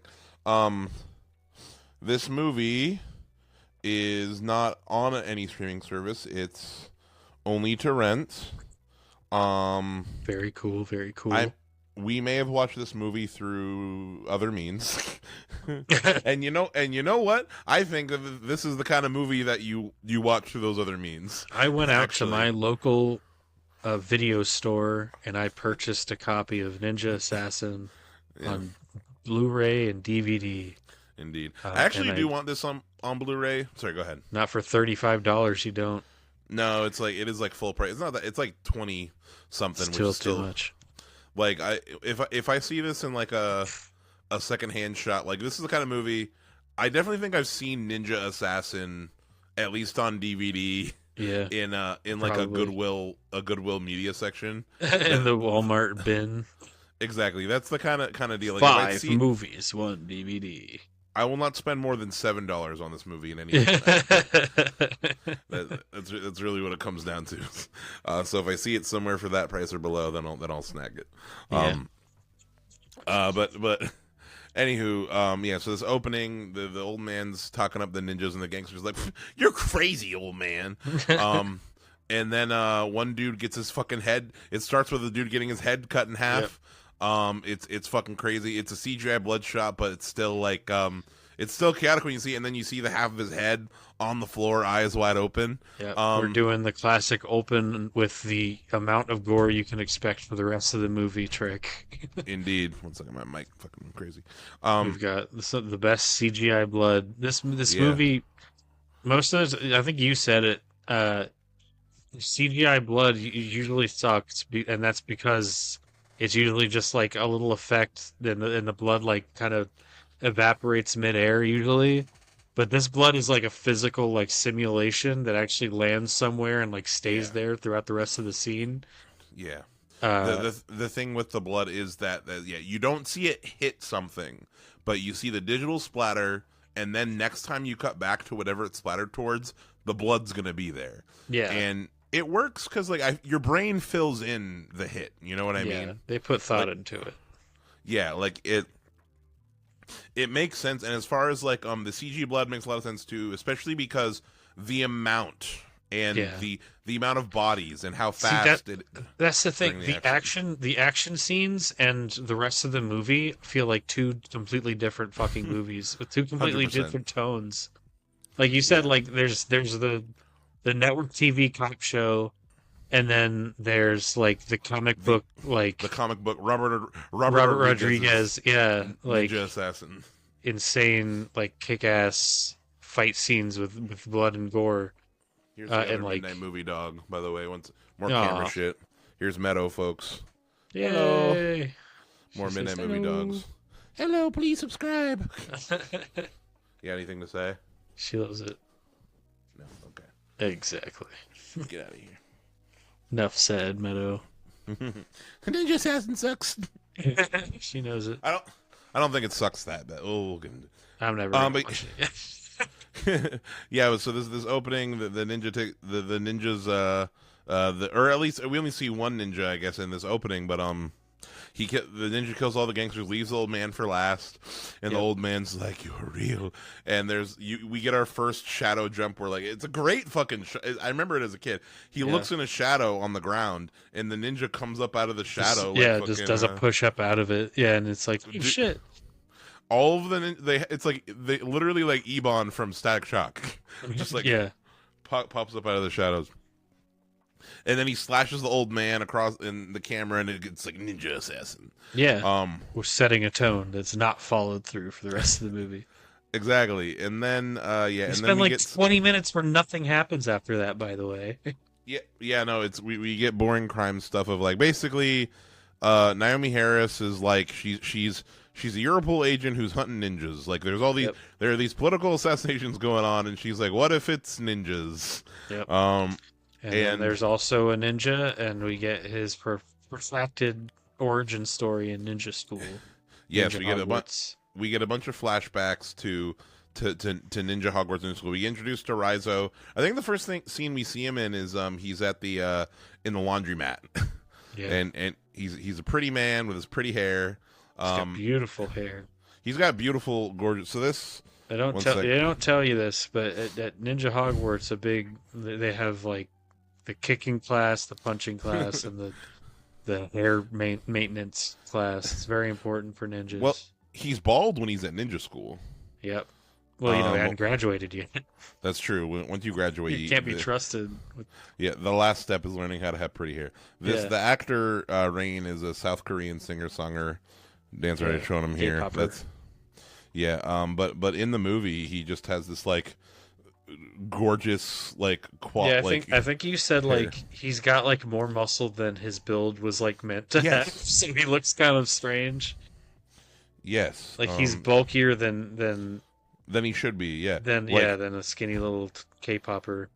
Exactly. Like looking at, I just looked up him Rain now. Yeah, he's like a skinny, wifey, like waif, like WAI, He's like wifey, type of dude. Like he has material. like he has like a frail like frame, and the muscle on his body in this movie just does not look right. And there are points where he's so cut up like an Avengers character. It's just like whenever I see that in a movie, all I can think of is how uncomfortable and how unpleasant it is. Like how He just looks really hungry. That dude's just got a really bad headache. He hasn't drunk any water that day. He's starving. The first little training scene, or like, so we get a couple of scenes where he does some badass ninja shit in his apartment, and like he's like shirtless, like doing like moves or whatever, and it's just like it looks he looks like he wants a burger or something. Get this man some help. But something important from so I really like the flashback. I like how brutal Ninja School is. Yeah. Just like over the top, like torturous. Especially the ninja Lord Ozunu. Who's just a fucking bastard in this movie. Fire Lord Ozai. Yeah, Fire Lord Ozai. He's just played by Sho Kasugi, who we've seen this guy in other stuff. He's a real piece of work, this guy. But you want to be a ninja. I was talking about, like, would you make that deal where you just give up your childhood and you have an awful, painful childhood, but at the end of it you get to be a ninja. You get ninja powers. You get to fucking fly around in the shadows and have beautiful hair. I don't think it's worth it. No, probably not. Yeah. Depends on the person, you know? Yeah.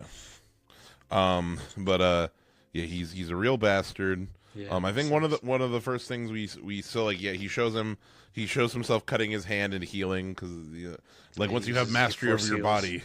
Yeah. Yep. I think one of the first things we see him do that's like hella fucked up, like with Rizzo, young Rizzo, is he's like teaching him how to ninja step. Like he's practicing the stealth. He's trying to like walk down this hallway without making any noise, and then he makes the floor creak. So Lord Oznu or whatever fucking whips his feet. Yeah. And like scars the fuck out of his feet. At the bottoms of his feet. Yeah. Yeah, as like a little kid, and he has to keep doing his ninja walk while he's just bleeding all over the floor. There's a girl ninja who gets to keep her long hair. Kiriko, she gets to keep her long hair because we in the movie we have to, like, when we have to buy her as the love interest. Yep. Like the tragic, she exists to die to make him. Yeah. To make him sad. She dies, right? She does die. She gets killed by. Once again, watched this movie like 2 days ago. she gets killed by one of the older ninjas who like has a little bit of a rivalry with main guy. Yeah, that's what he's so upset about. Okay. Yeah. Yes. Yeah. Just remembering it all now. Like, yeah. But what's it called? I feel like something I must say. It might not mean a lot to say, like, here's a plot hole. Or something that doesn't make sense, and that maybe they should have done another pass on. Kiriko, she's so nice in this fucked up ninja school. I don't think her niceness wouldn't be this tolerated. Like we were saying, it would have been funnier if so the first night he's asleep and his feet are all bleeding and stuff, so she puts some fucking ointment on his feet. It'd be funny if I just fucking rubbed shit and piss in your feet. Sounds dog shit. Haha, I'm getting infection. Fuck you, I'm gonna be the best ninja. Yeah. That'd be, why is it she's just not as competitive, and for some reason she's smitten with this kid. Like, I don't know. I feel like it'd be more dramatically interesting if, what if she was fucking with him, and then at one point he confronts her, why have you been fucking with me? And then it turns out because she's she wants to fuck or whatever. I don't know. It was a crush. Sensei's idea to manipulate you emotionally. Oh, yeah, that's better. If she's being all nice and stuff, and then she's being all nice and stuff, and then his last step. Actually, they tried to do it. Or no, it was a different deserter. But and then his last step was you must kill her in order to join the clan. He snaps and she starts attacking him, And Yeah, in like self-defense, she like kills her. that's yeah. Yeah, that'd be more That's interesting. almost what happens, but they make it less interesting by just having her get killed Yeah, just some by like guy. the rival dude. Yeah. Um, but what's it called? Rainy Night. Oh, do we give a shit? Oh, this is another thing. Wikipedia. So the movie is So the movie pretty much goes back and forth between present day with Raizu on the run and like flashbacks to his ninja school. Yeah. Wikipedia tells the Wikipedia tells the story chronologically though. It's not taking into account the Yeah. flashbacks. But that's okay. I mean, as far as like what's important that happens, at some point Naomi Harris gets targeted by she gets some black sand. She gets some black Oh sand. yeah. Also they turn off the ninjas cut off the power to her building, Giving them infinite no giving them clip through. shadow advantage. Yeah, they can Um, just no clip anywhere if it's dark. yeah. Well, which by the way, that's something else that's funny is that she investigates this Russian politician who got ninja marked, and you see like a flashback of like he sets up all these like floodlights around his house, and it's like there will be no Yeah. shadows, and because that's how you have to that's how you have to fight these ninjas. Power. Yeah, these ninjas have disadvantage when there's no shadows around. Yeah, In there need to in be bright shadows or they can't do shit. That's what I was the saying. best. It's like if I knew ninjas were after me, I would go to like the airport and like try to get on a flight. Like what a ninja's not going to attack you and it's bright. There's always people around. I I think don't it's know. fair that a ninja would get you on the plane because he'd like sacrifice him. A ninja would sacrifice He'd themselves hide in the to bathroom. hide in the bathroom. Well, it would be like one of the they'd be in disguise like the ninja lady who fought him in the laundromat. Oh yeah, it'd be a um Like you'd go take a shit one on of the the flight airplane. attendants would give you like a poison ginger ale or something. Exactly. Yeah, you'd be there. That's something I appreciate about the ninja. If you get the black sand, you're fucked. Yeah, it's over. Like there's no That's the the only snail is after you then. yeah exactly the only way that she survives for as long as she does is because she has Rizel on his side, and even then he struggles. Like something like with I like Rizo as a character. Yeah. He's very he is a PS2 video game protagonist, Yes. but I think this actor does a good job just like with his like his body language and like his facial move. Like there's a part later on where like they have him kidnapped. You notice that how when they have him kidnapped, they have all the floodlights around him. Yeah. It's like we must make sure he doesn't go in shadow, or else he'll teleport away. Yeah. And the guard is like, "What? He doesn't look that tough." And then he like looks up at the camera. He's like, oh, but I am that tough. I Yeah. am K-pop star Rain. Indeed. But what's it called? Right. Oh, but anyway, but something that I think is like good on this movie for as like an action thing. He gets hurt. Like Yeah, he gets gets hurt the a shit lot. kicked out of him. I mean, he's going up He takes against hits. like 12 other ninjas. Uh, And he uh, doesn't just like murk them all like Samurai Jack or something. Like he's getting yeah, fucked up pretty good. which is like I feel like a testament to a lot of the best kind of martial arts like movies Yeah. like historically as far as like Like and I just said, like good just watch action the in Raid general. 2 though. Yeah. Instead, go watch the Raid. Go watch the Raid 1 actually. Yeah. Yeah, that's we were talking about like the Raid a lot in our when because we watched this movie together. Yeah, well during this viewing. Let's see what else is important. So yeah, so she gets black sanded, and then Rizo's there in her apartment, which I like this fight because she's like, so the apartment there's no electricity, so it's all shadowy, and she has Yeah. her flashlight, and as she's trying to shine her flashlight on them, they literally are like teleporting in and out of different parts of the room as her flashlight Yeah, gets it's off like a of them. game mechanic or something. Like you got to keep your light on him. Yeah. Ooh, Yeah. Shadow Step is definitely there's definitely some like puzzles in the game you got to like you got to knock out certain lights in order to like be able to like That's oh we need to thief. get that exactly Yeah. like you need to take out that light across the room so you can Shadow Step over there. um yeah, but trying to think Yeah, Razu. that's the problem with this movie. Well, I remember like some of the kills. I remember them running in cars and talking, and being in rooms and talking. They drive away for a second after she gets a. Oh, they're in a hotel room for a minute. Yeah, they are. They're at a hotel. They're at a hotel for a second. Her and Rizzo. Yeah. Is this one second? I mean, this doesn't even say. They were at a hotel. They're at a hotel. At some point around this part, there's probably one of my favorite. We see Rizzo's first kill, his first assassination. Oh yeah. He has to kill a big British Tony Soprano. Pretty decent bathroom fight. Pretty decent bathroom fight. I like not the as intensity. good as the Monkey Man bathroom fight. No, definitely not as good as the Monkey Man bathroom fight.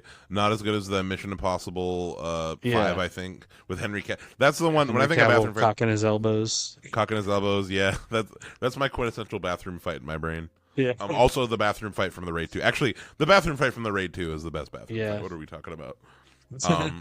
In the bathroom stall fight. Yes. Yeah. Absolutely. A lot of good bathroom fights. Yeah. This one doesn't really rank among them though. No, I just like the intensity of him screaming after he kills British Tony Soprano. Also, that he was. I forgot that he was just British Tony Soprano. That's exactly what he was too. That's what he looked like. That dude took hit. He got stabbed in the neck and was like going like it was no problem. Mr. Lane. You're gonna need to do more than that, little guy. Yeah. Whatever, you know. Oh, I've got too big a health bar for that, bruv. Why did I go into Jason Statham? All right, mate. That's kind of what he sounded like. Yeah. We should do the Crank movies. What am I talking? Like, never seen them. We should do Crank. Really? Yeah. Well, there we go. We're gonna do the Crank movies soon. I'm absolutely down. I've been meaning to see them. I think that yeah, that'll fit right well into it. Actually, as far as like talking about zany action. Okay. What's it called? Blah blah blah. Resting in the motel. Oh yeah, wait. Oh, the motel was after? Wait, hold on. Okay, sorry. So I guess the hotel was after because Raizu, he gets set up. Raizu gets caught or whatever. Or like the Europol agents have Raizu for a minute, but then the ninjas come to try to come kill him. They kill a bunch of Europol agents. Oh, and that's when we get like the best like action. They're in like some kind of factory warehouse type place, with like some kind of industrial district, whatever. And there's like a solid 15 minutes of just like Raizo fighting a bunch of ninjas, and it's really fucking cool. Yeah, it's a pretty nice excuse me, climactic action scene. It goes on for a while too. Mm-hmm. It's once again it makes you wonder like were these two parts of the movies just directed by two different people or something? Like it's such whiplash from scene to scene. But yeah, it's a cool scene. It's got that cool like trailing effect behind the knives. It's got the crazy over the top blood. Mm-hmm. They used that knife effect in V for Vendetta too. It's the same director, right? Yeah, James McTeague, also V for Vendetta. Yeah, I remember. You can definitely see the visual similarities. I do not like the V for Vendetta movie, but that's a topic for. I haven't seen that movie in a long time, so read the book. It's so much better. Anyway, it's got all these crazy stylistic decisions, and then the rest of the movie is so conventional, so painfully conventional and safe. I think that's my biggest takeaway from this movie is the action got super creative, and then they kind of ran out of juice for the rest of it. Yeah, no, it really is. They didn't know what to put in between for sure. Yeah. So then we get the motel. She puts a tracking device on him and lets the ninjas take him. Which there's the attack the block shot, like you said, where outside of their motel room, like a bunch of ninjas are on the wall. They're crawling in. Like the aliens from Attack the Block. Oh, fun. Unrelated to everything. Joseph, I think I told you we're having some friends over tomorrow night to watch some movies. Some of my coworkers. Nice. And I've decided we're watching Attack the Block. Sick. Good choice. And they have not seen nor heard of it before. So allow it. Yeah, dude. Okay, this is on Midnight Movie Gang, folks. If this is your first episode, sometimes we'll go on little rants. I really hope Attack the Block 2 is still happening. like We 4 can years only ago. hope and pray. I feel 4 like years ago, it's painful because like I don't think enough there ain't people know about it. there ain't enough drive behind it. I don't think enough people know the first one. You know, Let's like see. if it's called Attack the Block 2, people are gonna be like, What the fuck is Attack the Block?" What the hell is that? Yeah, Boyega noted that Cornish. I do Okay, want it though. okay, good. We got this update from May of last year. So, because John Boyega posted on Instagram, like in 2021 or 2022, like, "Yo, Attack the Block 2 is coming," and then we heard nothing. But it looks, according to this article here, I'm just really quickly reading through it. It got delayed. But Yeah. let's see, But according to this, John Boyega noted that Cornish, the director, and the team are just cooking it to make it right for everybody, which is Okay. good. Take as much time as you need. This Do involves declaring more funding. Yep. I hope and pray because Yep. the first one is great. Mm-hmm. Hopefully, Attack the Block 2 movie review. Midnight. This is what movie game. happens on bad movies that we covered. We always drift off to better movies. Better movies. We Better start movies. talking about better movies. Yeah, Joseph, your audio quality just went down like a fuck. Sorry, Uh-oh. it always It's recording on my end. no, it's all good. I don't think it just like the bandwidth got low or whatever. But yeah, no, like yeah, we with bad movies we end up talking about better movies that these movies remind us of. Yep. Yeah. No, this movie reminded me a lot of The Raid 2. Reminded me a lot of like The Dark Knight or Batman Begins specifically. I think. It's that era, 2009. Yeah, definitely.